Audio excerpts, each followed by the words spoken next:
नमस्कार दोस्तों, आप सभी का मेरे चैनल पे हार्दिक स्वागत है। दोस्तों, आज की इस वीडियो में मैं आपको आइडियम्स एंड फ्रेजेज के बारे में फिर से बताऊंगा। कल के दिन मैंने लगभग 50 के करीब में आइडियम्स एंड फ्रेजेज के बारे में बताया था, जिसमें मैंने आपको उसका मतलब और साथ के साथ कैसे सेंटेंस में यूज करते हैं उसके बारे में मैंने आपको बताया था। आज के दिन भी मैं पूरी कोशिश करूंगा कि आपको लगभग 50 के करीब में आइडियम्स एंड फ्रेजेज का बताऊं और साथ के साथ उसे सेंटेंस में कैसे यूज करते हैं वो भी आपको मैं बताऊं। तो चलिए आज का जो वीडियो है वो शुरू करते हैं। तो पहला जो वर्ड है वो है बोन या ब्लेसिंग इन डिस्गीज। इसका मतलब होता है छिपा हुआ वरदान। छिपा हुआ वरदान मतलब hidden blessing. He has blessing in disguise, मतलब उसे छिपा हुआ वरदान कुछ प्राप्त है। दूसरा है बोजम फ्रेंड। इसका मतलब होता है जिगरी दोस्त। इसका अगर सेंटेंस बनाते हैं, Ram is his bosom friend. इसके बाद है ब्रेक द आइस। इसका मतलब होता है चुप्पी तोड़ना। I am requesting you to break the ice. इसके बाद होता है ब्रेथ वंस लास्ट, मतलब मर जाना, पास अवे या डाई। इसका सेंटेंस में अगर यूज करेंगे, he has just breath his last. मैंने आपको कल भी बताया था कि जहाँ पे भी वन लिखा हुआ हो वहाँ पे ये ध्यान रखना है कि जो भी सब्जेक्ट होगा उसके हिसाब से वो बदल जाएगा। अगर ही है तो हिज हो जाएगा, दे है तो देयर हो जाएगा, यू है तो योर हो जाएगा, कोई नाम है तो वो हिज या हर जेंडर के हिसाब से होगा। उसके बाद है ब्रॉड डे लाइट। इसका मतलब होता है दिन दहाड़े। इंग्लिश में बोलेंगे इन डे लाइट। लिखेंगे you can't do a crime in broad daylight, मतलब तुम दिन के उजाले में कोई क्राइम नहीं कर सकते हो। इसके बाद है ब्रोकन रीड। इसका मतलब होता है अविश्वासी व्यक्ति। इसका इंग्लिश में सेंटेंस बनेगा he is a broken read person. वह या ब्रोकन रीड सीधा बोल ले, पर्सन नहीं लगा है। ही इज ब्रोकन रीड, वह अविश्वासी व्यक्ति है। Brown study. ब्राउन स्टडी का मतलब होता है विचार मग्नता। इसका होता है a state of deep deep thought. He has reached in brown study. Bull in the china shop, जो जगह के अनुकूल न हो। This weather is not bull in the china shop. इसका ऐसे हो सकता है। उसके बाद है burn a hole in the pocket, शीघ्रता से खर्च करना। Whenever he is getting money he burns a hole in the pocket, मतलब जब भी उसके पास पैसा आता है वह उसे शीघ्रता से खर्च कर देता है। बर्न वंस फिंगर, खुद का नुकसान कर बैठना। In the discussion between them they have burned their finger. अब यहाँ पे वन है तो दे के हिसाब से अगर हम लोग बदलते हैं तो वो देयर हो जाएगा, तो their fingers. Burn the candle at both and. इसका मतलब होता है अपनी क्षमता अथवा साधन का अत्यधिक इस्तेमाल करना। In this fight he has already burned the candle at both ends, मतलब इस झगड़े में उसने अपना जो भी उसके पास क्षमता है उसका उसने अत्यधिक उपयोग कर लिया है ऑलरेडी। इसके बाद है बर्न द मिडनाइट ऑयल, देर रात तक मेहनत करना। For getting job he is burning the midnight oil, मतलब जॉब पाने के लिए वह रात भर कड़ी मेहनत कर रहा है। इसके बाद है बर्निंग क्वेश्चन। बर्निंग क्वेश्चन का हो गया ज्वलंत प्रश्न, hot issue. This topic is burning question. Bury the hatchet, दुश्मनी खत्म करना। I am requesting you to bury the hatchet, मतलब मैं तुमसे निवेदन करता हूँ कि इस दुश्मनी को खत्म करो। By fit and starts. इसका मतलब होता है रुक रुक कर अनियमित रूप से। इसके बाद है बाई हुक और बाई क्रुक। इसका मतलब होता है गलत या सही किसी भी ढंग से। I want this work to be completed by hook और बाई क्रुक, मतलब मैं इस काम को चाहता हूँ कि कंप्लीट हो, चाहे वो सही तरीके से हो या गलत तरीके से, मुझे ये काम चाहिए। इसका मतलब यही हुआ।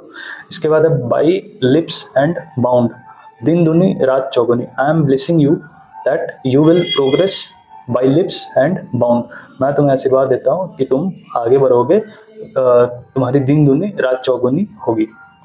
इसके बाद है by the skin of one's teeth by a whisker. इसका मतलब हुआ थोड़े से अंतराल से। इसके बाद है carry the coal to Newcastle, बेवजह मेहनत करना। When you are knowing that you are not going to get anything, why are you carrying the coal to Newcastle. इसका मतलब है कि जब तुम्हें पता है कि इस चीज़ में तुम्हारा कोई फायदा नहीं है, फिर भी बेवजह तुम मेहनत किए जा रहे हो। इसके बाद है कास्ट पियल्स बिफोर स्वाइन, बंदर के हाथ में नारियल। It since when ever I am giving him some valuable things, it seems like I have given cast pearls before swine।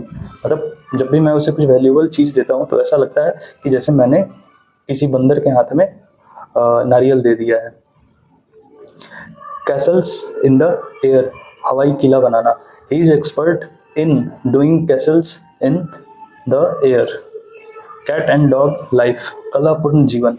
He is spending really a cat and dog life with his wife.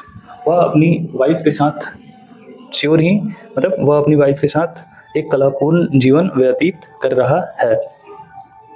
इसके बाद है catch a tartar, शत्रु या बहुत बड़ी परेशानी से सामना होना। When he went to Delhi he caught a tartar. इसका मतलब हुआ कि जब वह दिल्ली गया तब उसका सामना किसी परेशानी से हुआ था। इसके बाद है च्यू द कर्ड, मनन करना। इसके बाद है कैट्स पाव। कैट्स पाव का मतलब होता है निजी स्वार्थ के पूर्ति में जिस व्यक्ति का प्रयोग किया जाए। If you are a very straight person you will be definitely a cat's paw to someone. मतलब अगर आप सीधे व्यक्ति हो तो इफ़ यू आर स्ट्रेट और honest person you will be definitely a cat's paw to someone. अगर आप सीधे और ईमानदार व्यक्ति हैं तो आप डेफिनेटली किसी के निजी स्वार्थ के पूर्ति में प्रयोग किए जाएंगे। इसके बाद है चिकन हार्टेड, इसका मतलब होता है कायर। It seems you are a chicken hearted, यह प्रतीत होता है कि तुम एक कायर व्यक्ति हो।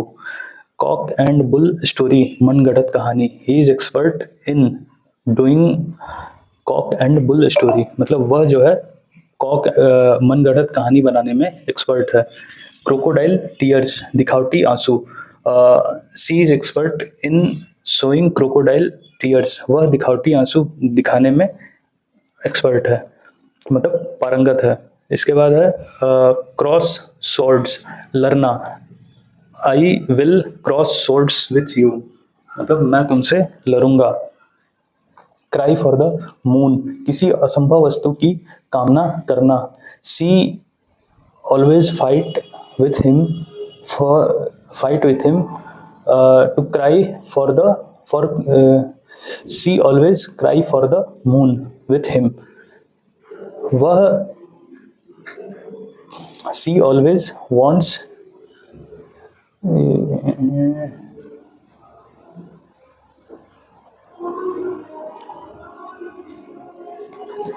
क्राई फॉर द मून, किसी असंभव वस्तु की कामना करना। She always cried for the moon, वह हमेशा जो है किसी असंभव वस्तु की कामना करती है।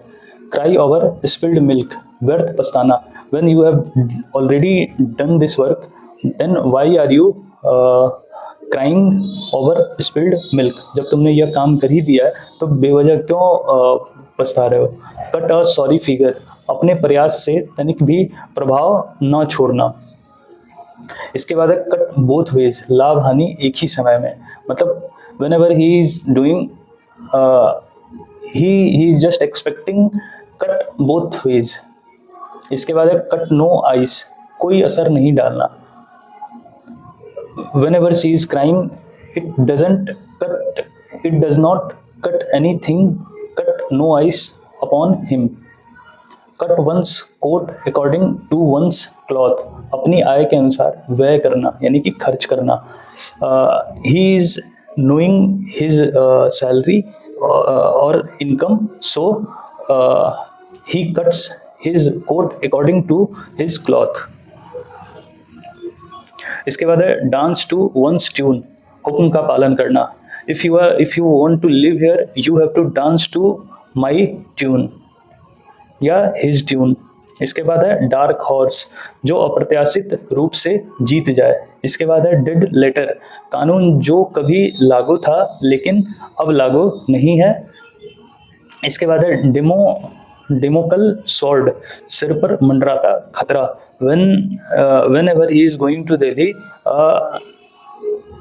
he finds something Damocles sword. Die a dog's death, लज्जाजनक मौत मरना।